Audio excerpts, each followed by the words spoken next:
Good morning, good afternoon, good evening. It's a pleasure to be here talking about reconnecting sellers to buyers. So what does that mean and what are we going to do? So during the course of the next 30 minutes, I'm going to be sharing some of our research with you, then 30 minutes for Q&A. So the first 30 minutes, as I said, I'm going to share research findings about what's really going on with the buyers when we're selling. We're going to look at the widening gap that's there between sellers and buyers, and the disconnect. Maybe you didn't even think that sellers were disconnected from buyers. Well, I'm probably going to change that view in the next few minutes. Then we're going to look at the really exciting opportunity there is to close that gap, to reconnect sellers to buyers. But we're going to look at redefining our role. We're going to look at redefining the role of maybe sales enablement and definitely redefine the role of the salesperson. And then we're going to look at, I'm going to share with you the success formula. So given that, given where buyers are, what do we need to do?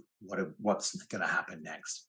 So that's what we're doing. But before we do anything else, let me share with you my rule number one. My rule number one is when you're committed to selling, it's really helpful if you have somebody equally engaged with you that's equally committed to buying.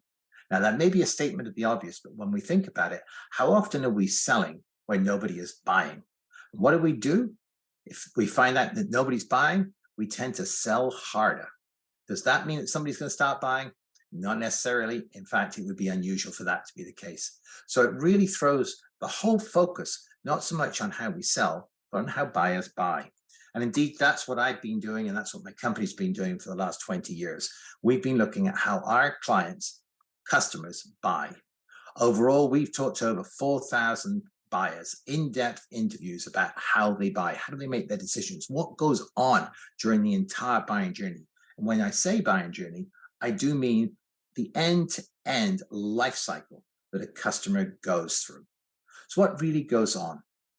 Well, one of the things that we found out very quickly is that buyers don't buy logically. They don't do what they should be doing in many ways, but they do buy predictably. And we'll talk more about that later, and that's a key to success here. But over the last 20 years, over the last 10 years, 5 years, 2 years, buying has changed dramatically. Now, I think we know that, but I think it's important to take a moment and look behind the scenes. What's caused buying to be so different? What's caused buyers to buy differently? Well, there's 4 things I'd like to focus on. First and foremost is technology. Clearly the biggest thing that's changed the dynamics between sellers and buyers. My word, when I first started in sales back in the 80s, it was very different. If a prospect or customer wanted to know anything about the company I worked for, they wanted product information, pricing information, they just wanted to confirm our address or fax number or whatever it was, they had to phone us. There was nothing else they could do. They phoned us to ask for a brochure. They phoned us to ask for pricing information. They phoned us to ask for quotes. They had to interact directly with us. There was an expression in those days that selling stops when the brochure is delivered. And that's certainly, I was taught that. But the moment you deliver the brochure, it's like saying to the customer, there you are, that's what we offer, you work it out and call me when you're ready to order. And of course, the role of the salesperson was considered to be the person that would go in, consult, work out what a customer was doing, what their requirements were, and then propose a solution, not just deliver a brochure. Well, of course, the largest brochure in the world has now been delivered thanks to the internet. Customers can find out everything they want at the click of a mouse. They can get all the information they want and even the disinformation. They're far more informed. They can network with other people like them. They can reach out and connect to other people that were in a similar situation, find out what they did. So it's a very, very different world with far more informed buyers. We'll come back to that point. Then when we look at just organizational trends, business leadership trends, things have changed a lot. And again, if you're around 30 years ago, you'll recognize these changes. But the days of autocratic leadership have gone. Leadership is now not a dictatorial thing where somebody in the wood-paneled office makes decisions and everybody else implements. It's a much more collaborative, much more flatter hierarchical approach that we take today with decision-making. So what does that mean? It means that the idea of calling high and finding the decision maker, another pillar of sales success from the 80s and 90s, call high, find the decision maker. I'm sorry, those days are gone. Now, I'm not going to say it's not important to call high. Please don't take that message. It is. But if you think that's enough, it is not. even if you get a meeting with that C-suite person, the C-suite isn't going to say, my goodness, this is exactly what we should be doing. I'm going to tell my people immediately to go and buy this. That isn't going to happen. They're going to say, well, thank you. And I'd like you to go and talk to this person. And we've got a committee that's looking at this. And then procurement would be involved. So they're going to push you around the organization because that's how buying works today. And we've also moved from siloed organizations to much more cross-functional, again, much more collaborative organizations. Now, you may still think that you work in a siloed organization. You don't. Organizations work in a much flatter, cross-functional way today, with people getting much more involved in various things. So there's no single decision maker. Today, decisions are made by a dynamic network of decision influencers. It's fascinating, in the research we do, we talk to buyers about who made a decision, who made the decision to go forward to buy from company A versus company B. And invariably, when we ask that question, we hear silence. And then people say, do you know, that's a good question. I'm not sure. So there it is. Even the buyers don't know who the decision maker is because it's this decision network. Fully deployed resources. We live in a world where there's no slack in the system. There's not money waiting for somebody to come along with another great idea of what they can do to improve your business results. They've got no money, no time, no resources. The bet's already placed. They've determined, every company has determined what's top of our to-do list, what's our most important strategy, and they've placed their bets. They haven't got things waiting for somebody to come along with another good idea. So fully deployed resources. And finally, no shortage of good things to do. That the average buyer is overwhelmed with good offers. Marketing and salespeople knocking on their door all day long with good opportunities for them to save money, increase efficiency, increase their revenues, increase their competitiveness, whatever it is. There's no shortage of good ideas. So they're used to saying no. They're used to turning away opportunities to make their companies better. That is the way it works. So if you turn up with your value proposition, well honed and shined, and your ROI, let me tell you, you're not even on first base. That gets you into the game, gets you into the ballpark, but no further. Again, I don't want to go down in history as saying ROIs and value propositions aren't important, but that isn't it. People are used to turning away good offers that they believe in every day. So let's take a look inside the buying journey. When we're selling and we're marketing, what's going on? Well, we've talked about this. As they go through their buying journey, they've got many options, scarcity of resources, no single decision maker, many people involved, and easy access to information. Now, for the sake of the argument, I'm going to break down a buying journey into these 5 stages. Now, I want to really underscore that whenever we're looking at a buying journey, we want to understand what the detail is. The devil is in the detail, as they say. But these kind of are like macro steps of awareness, becoming aware of something. Interest, saying, hey, this is something that we should be looking at. So my interest step is when we evaluate something, we're showing interest, and then we leave interest saying, yes, this is something we should do. Then we get the commitment of the organization to move forward. We go through acquisition and then adoption. So that's kind of a typical buying journey. Let me share with you where the work is. So as a buyer or a series of buyers are going through this type of buying journey, what happens? For them to become aware of a new offering or an idea or something they should be looking at doesn't take much work. Maybe they're at a trade show or a conference. Maybe they're listening to a webinar. They're reading a magazine. They're talking to a peer, whatever it is. To become aware of something doesn't take much effort. Then the interest stage certainly does take effort. This is where they will dive deep to understand what an offering is. They'll evaluate it. They'll look at what the alternatives are. They'll compare it to what they do today. They'll look at what this would mean to them. So the interest stage, as I said before, they exit the interest stage with a sincere intent to do something. So they're not just in a buying journey. When they come out of interest, they want to do something. So that puts them into the commitment stage. Look at this. This is where the work occurs. This is what buyers have told us for all manner of products and services, that after they have determined this is something they should do, the work occurs. Acquisition, that's when they send out their RFPs, they negotiate terms, conditions, contracts, all that kind of stuff. That's acquisition. And then finally, adoption. Adoption can vary depending on the nature of the product or service. So adoption will put in like that. But look at the amount of effort and commitment. So many buying journeys start with the exploration of good ideas. So many buying journeys start where somebody's going to say, yeah, I think we should look at this. We should evaluate what this would mean to us. This is where the work occurs. It's after a good idea has passed the sniff test, if we use that analogy. So it's when there is a sincere desire to do something. So what goes on? Well, this is what people tell us. There's this whole horde of activities around gaining alignment of other people, thinking through what change this is going to be. What are the implications if we go with this particular product or service? Are we going to go to a different supplier? Are we going to go to a supplier today and say, we're no longer going to be buying from you? What does it imply we have to do? Do we have to train people? Will it change our processes and our practices? All of these things are demanding the time of the buyer, and they typically happen later in the buying journey. And that's for all manner of reasons. One reason is that everybody's very busy. So if you have some bright idea that you want to bring in some new software to the organization, or you want to maybe change who your insurance is with, or whatever it may be, people are going to let you run down that road. Because if they got involved in everything that anybody's got an idea, they would be forever busy.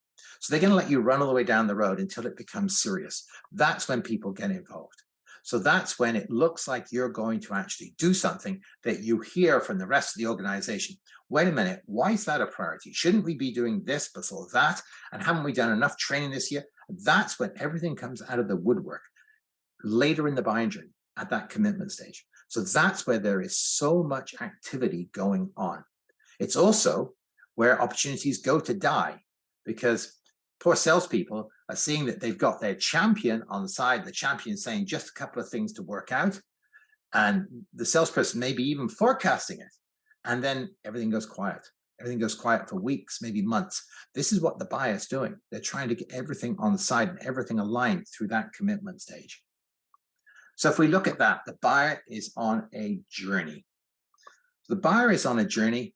They're not focused on buying. This is another strange thing. Salespeople are often focused and should be focused on selling, but the buyer is not focused on buying.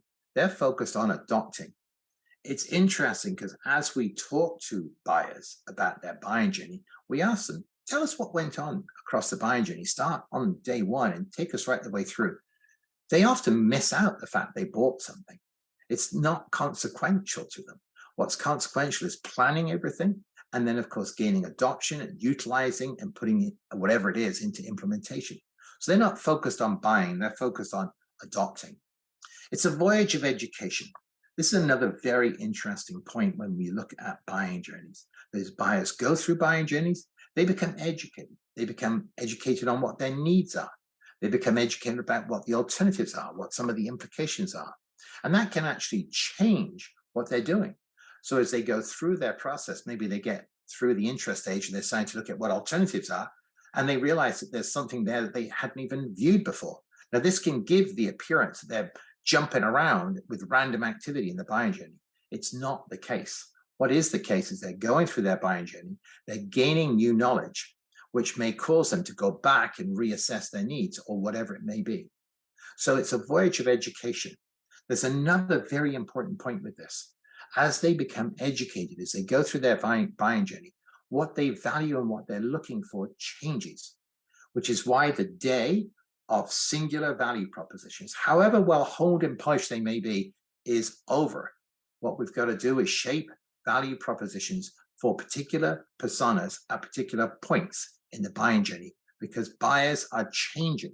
Who gets involved, what they're worried about, what their concerns are, change as they go through the buying journey. And of course, they're spending a lot of time gaining alignment across their organization. And they're dealing with change.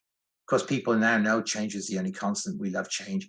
They're lying when they say that. Nobody likes change, especially in today's world, because it implies risk, it implies effort, it implies resource, and people don't want that. People want the easy button if they possibly can, and I don't blame them for that. Life is complicated enough without adding greater complexity. So change is always a hurdle they're looking at. And they've got many, many other things to do. So when we talk to buyers about their buying activities, about their buying journey, this is what we hear, that it is not easy. It is full of different people getting involved with different agendas and getting all those things aligned to actually make a commitment to do something and then acquire it and adopt it is a huge effort. And that brings me to the gap. That brings me to the widening gap between sellers and buyers. My word, I started off by talking about the great days when anytime a buyer wanted to do something, they had to talk to the seller. I could control the process. I could control the information flow. I can control the pace of things. Those days have gone. Let's take a look at some facts. Buyers don't connect with sellers till they're at least 50% of the way through the buying journey. You've probably heard that. Many people are saying it. We saw this trend 15 years ago, that buyers are now self-educating and going way down deep into their buying journey before they reach out to a salesperson. Our data also shows that sellers are involved in less than 10% of all the buying activities. So for a particular organization, we'll map out their market's buying journey. We look at all those activities that the buyer does, and then we look at where salespeople are involved. Less than 10% of the activities.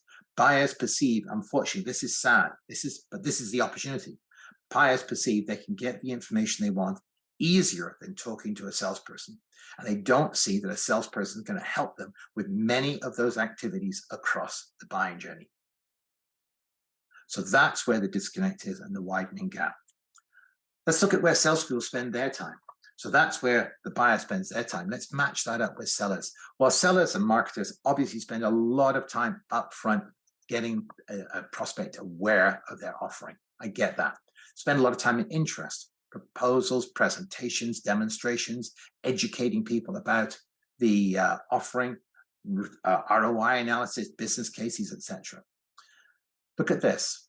How much does the seller get involved with the buying activities and commitment? Very little. Acquisition high, proposals, negotiation, terms and conditions, contracting, and then adoption again changes. This is the disconnect. This is also the opportunity. What we must do and how we reconnect sellers to buyers is we've got to move the selling activity from interest to commitment. When that buyer goes dark on you, it is because they're off working those issues. It's not because your value proposition wasn't sharp enough or your ROI not powerful enough. They wouldn't be talking to you unless that was the case. So there we are thinking that our ROI analysis wasn't good enough. That's why they're not buying. That is not the reason. They are totally caught up in all those activities that we lump in the commitment stage. This is the opportunity to take our selling time, enable our sellers, train our sellers, put the resources behind our sellers so that they can engage with the buyers in all those activities at the commitment stage. What does that mean? It means transforming the role of sales. We're moving salespeople from being providers of information, focusing on a decision maker and a champion, avoiding concerns, hoping that certain things won't come up, being the configurers and proposal presenters, closers and negotiators. We need to move sales to do that, but then to provide expertise on how to buy and how to use, not on expertise on the product, but how you buy it and how you use it. Proactively addressing all the players that get involved and the concerns that are very likely to come up. We've got to support our buyer through every step of the buying journey. And that's so important. I'm going to repeat that. The role of sales is to support the buyer through every step of their buying journey. So we've got to move from selling the offering to supporting and navigating our buyer through each step of the buying journey. Now, there's good news about this. There's great news that buyers in a specific market buy in very similar ways. I'm going to repeat that. Buyers in particular markets buy in very similar ways. In fact, that's how we now define a market. We define a market as buyers who buy in similar ways. If they buy in a similar way, we can decode it. We can manage it. We can predict it. We know what's going to happen. We know who's going to get involved. We know what their concerns are going to be. So sales enablement, working with a lot of sales enablement people, I'm going to suggest that the whole definition of sales enablement is now to enable our frontline teams to meaningfully engage, stay engaged, and positively impact their customers' buying journey. I've added that last bit because that's what it's all about. That's what sales and marketing is all about, is changing the course of events. Something is going to happen because we got involved. We're going to move that customer into a buying journey. We're going to speed up their buying journey. We're going to show them value, and we're going to get them to spend more. We're going to increase the probability of them actually completing that buying journey with us. So we're going to positively impact the buying journey. So as enablement, this is what our job is. We've got to enable the frontline teams to engage, stay engaged, and positively impact their customers' buying journey. How do we do that? I can offer a three-step plan. Three-step plan.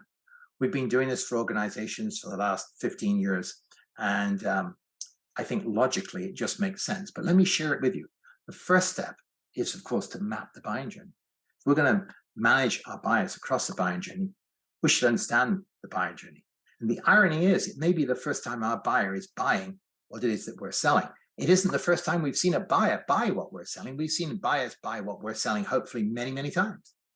So we've got to use that knowledge. We've got to talk to our customers, our buyers, and our prospects to find out what goes on when we're selling and marketing. How do they buy? Where does it start? What triggers? What does it depend upon? So what starts the buying journey? What goes on across the buying journey? What do buyers do? Where are the touch points where they reach out for information? Who do they reach out to? What do they want? Who are the key players? Who are the personas that get involved? When do they get involved? What are their agendas? What do they want? What are they thinking? How are decisions made? The buying style. How do they know what to buy and where to buy it from? The value drivers. What do they value at each of the stages of the buying journey? As I said before, things change as people go through the buying journey. So what do they value at each stage? And then very importantly, and often overlooked, the buying concerns. What are the concerns that this customer has at each of the steps of their buying journey? What are their anxieties? What are the friction points? What can cause that buying journey to slow down or stop? We have found in our research, the work we do, it is now more important to market to the concerns and the value drivers. I already hinted at that if the buyer doesn't believe you can offer them value, they're not talking to you. So it's the friction points that are really the key. What is it that causes them to slow down or stop? What are the buying concerns? By the key player, by step of the buying journey, we can map that out. We can decode it. So the starting point, the most important thing is to map the buying journey, understand what it is our buyers go through, who gets involved, what do they do, how do they make their decisions, what do they value, what are their concerns. Based on that, based on having mapped the buying journey, we can develop what I call a market engagement strategy. How are we going to go about this? Goodness me, it's not train our salespeople about our product and let them go out there and do their wonderful selling stuff.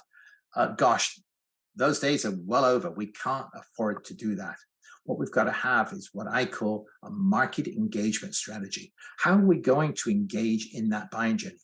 We've now mapped the buying journey. So how are we going to engage? Where are we going to engage? Are we going to trigger it, or are we going to engage somewhere along the way? How are we going to stay relevant to the customer? And it isn't about talking about our product. That's the gap. How are we going to truly stay relevant and engaged with the key players across the steps of their buying journey? How do we address all those key players? Where do we add value? How do we add value? How do we overcome the friction? How do we address those concerns that we talked about earlier? How do we overcome that friction? And where and how do we positively influence the buying journey? Where do we either trigger the buying journey, put somebody into a buying journey? Where do we have the chance to speed up the buying journey? And when I hear people saying we want to speed up our sales cycle, that's digging in the wrong place. It's not the sales cycle you want to speed up. Surely it's the buying cycle. So how can we do that? Realistically, now we've got it on the wall, that how customers buy. Where are the points that we can help that buying journey and move it along quicker? How can we increase the spend? How can we help them see the value that there would be there if they spent more? Or how can we increase the probability they will actually complete that buying journey and complete it with us? So those are the ways that we can possibly influence the buying journey. And that should be crafted into a strategy. So at the end of the day, I'd like to think that we have a poster on the wall, metaphorically and literally. We have a poster on the wall that says, this is our engagement strategy. This is how we engage with our prospects and our customers. This is how we manage across the entire life cycle. This is how we address the key players. This is where we add value. This is how we overcome the friction. This is how we navigate them through the buying journey. And indeed, this is how we influence it. So the engagement strategy number 2. Number 3, then, now we have a strategy. We can enable and support salespeople. We should be able to say exactly what it is at each stage of the buying journey we want our salespeople to do. What should they be doing at each stage of that specific buying journey? How do they provide the right information to the right person at the right time? Easy to say. It can be done, and it must be done. How do we provide the skills, knowledge, and competencies that people need across that buying journey? How do we then align the rest of the organization behind the sales force? How do we get the roles, responsibilities there to align to support sales as they go through supporting and navigating their customers through the buying journey? And then what resources, tools, and technology are required, all by step of the buying journey. So the foundation for this way of architecting sales enablement is all on each step of the buying journey. So let me summarize. Our role is to reconnect sellers to buyers. This is the opportunity we have, and it's a big opportunity, and it's a must-do. So we must engage and stay engaged across the end-to-end buying journey. We've got to be able to add meaningful and relevant value, not stuff somebody could get from the internet, but stuff that is really meaningful, insightful, and relevant to that buyer at that time. Overall, the role is to support and navigate customers throughout their buying journey. We've got to shift the focus. We've got to shift the focus from how we sell to how they buy. We've got to shift the focus from our internal sales process to their buying journey. The days of being able to drag a customer through your sales process are over. That is no longer a useful way of thinking about things. We are not pulling a customer through our sales process. We are navigating a customer through their buying process. And we shift the focus from the product and why they should buy the product to how they're going to buy the product and managing the why not. Why may they not buy the product? So is this worthwhile? What are the outcomes? We've done this several hundred times. What are the outcomes? If this is done correctly, you will see a swift and dramatic improvement in the quality of the pipeline. Unfortunately, I can't say quantity, because one of the first things that should happen if you do this correctly is your pipeline, your sales pipeline, should diminish and perhaps go backwards. Now, that's frightening to say that, but what's happening? We're getting rid of all the fluff. We're getting rid of the nonsense that was just there to game the system, to make it look like we're busy. We're going to actually have a pipeline that is focused on how customers are truly buying and where customers are in their buying journey. Not where we'd like them to be, imagine them to be, but where are they really in their buying journey? We're going to see increased win rates of later stage opportunities. We're going to see massively increased forecast accuracy. We're going to see increased customer spend, and we're going to see significantly higher sales productivity. So that's the outcomes.